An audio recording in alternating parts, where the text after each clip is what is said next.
പുള്ളി പുള്ളി വന്നിട്ട് സംസാരിച്ച 2 സാധനങ്ങളുണ്ട്. അപ്പോൾ പുള്ളി എന്തുകൊണ്ടൊരാൾ അങ്ങനെ ചെയ്തു എന്നുള്ളതാണല്ലോ.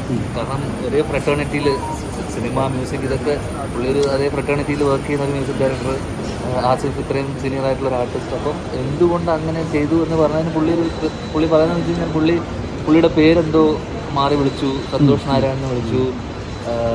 അതോടൊപ്പം തന്നെ പുള്ളീനെ പിന്നെ എനിക്ക് തോന്നിയത് ഒരു മൊമെൻറ്റോ ഒക്കെ നമ്മൾ ഒരാളെ കൊടുക്കുന്ന സമയത്ത് അറ്റ്ലീസ്റ്റ് മിനിമം അതിൻ്റെ ഒരു ഓർഗനൈസിങ് പരിപാടി തന്നെ എനിക്കൊരു പാളിച്ച തോന്നി. കാരണം എന്ന് വെച്ചാൽ അങ്ങനെ ഒരാളെ പുള്ളി ഒരു സീനിയർ ആയിട്ടുള്ള മ്യൂസിഷ്യനെ നമ്മളൊരു വേദിയിലെങ്കിലും വിളിച്ചിട്ട് മൊമെൻറ്റോ കൊടുക്കണം. അപ്പോൾ പുള്ളി ആ രീതിയിൽ മാനസികമായിട്ട് പുള്ളി ഭയങ്കര വിഷമത്തിലായിരുന്നു.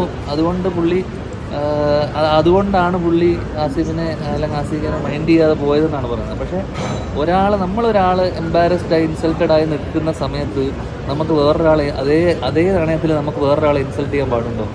അതേ ഫീലിംഗ് തന്നെയല്ലേ ആ സെയിം ആളും അനുഭവിച്ചിട്ടുണ്ടോ? നമ്മൾ വിഷമത്തിലിരിക്കുകയാണ്.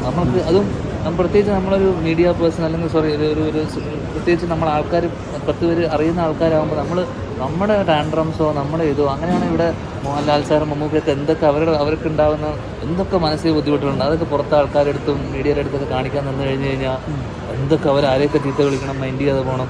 അപ്പം അതൊന്നും ഇങ്ങനെയുള്ള ഒരു പ്രത്യേകിച്ചൊരു പൊതുവേദിയിലൊന്നും ഒരിക്കലും എല്ലാവരും കാണല്ലേ. അപ്പോൾ കാണുന്ന സമയത്ത് ആസിഫിനെ പോലത്തെ ഒരാൾ ഇങ്ങനെ ഇഗ്നോർ ചെയ്യുക എന്ന് വെച്ചാൽ പുള്ളി ആദ്യം പറഞ്ഞത് പുള്ളി തോളിൽ തട്ടിയിരുന്നു. അപ്പോൾ പച്ചക്കള്ളമല്ലേ, പുള്ളി തോളിൽ നിന്നും തട്ടിയിട്ടില്ല. പിന്നെ കുറച്ച് കഴിഞ്ഞ് വാർത്തയൊക്കെ കഴിഞ്ഞ് രാത്രി ആയപ്പോഴേക്കും പുള്ളി മനസ്സിലായത് പണി വളയെന്ന് മനസ്സിലായപ്പോൾ പുള്ളി പറഞ്ഞു അത് സോറി എന്ന് പറഞ്ഞു. അപ്പോൾ ഇപ്പോൾ സോറി ഒന്നും പറഞ്ഞിട്ട് ഒരു കാര്യമില്ല, ചെയ്തത് തെറ്റ് തന്നെയാണ്. ആസിഫ് അത് ഒരു ചെറിയ ചിരിയോടെ അത് അവസാനിപ്പിച്ചു, അതിനെ മൈൻഡ് ചെയ്തില്ല.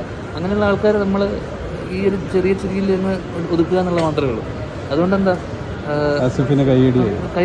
അതല്ല കൈയടി അല്ലെങ്കിൽ സിനിമ അഭിനയിക്കുന്ന നമ്മൾ കൈയടി കിട്ടുന്നുണ്ട്.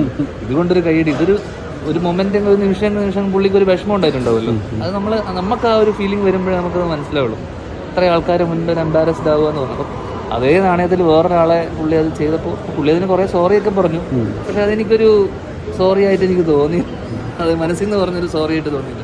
അതൊക്കെ എന്ന് വെച്ച് കഴിഞ്ഞാൽ നമ്മൾ എന്തെങ്കിലുമൊക്കെ ചെയ്തു കൂട്ടിയ സാധനത്തിനൊക്കെ കാണിച്ച അഹങ്കാരത്തിനൊക്കെ ദൈവം വഴിയെ ഇതുപോലൊരു സാധനമായിട്ട് എനിക്ക് തിരിച്ചു കൊടുത്ത പോലെ എനിക്ക് ഫീൽ ചെയ്തു. അത്രേ ഉള്ളൂ.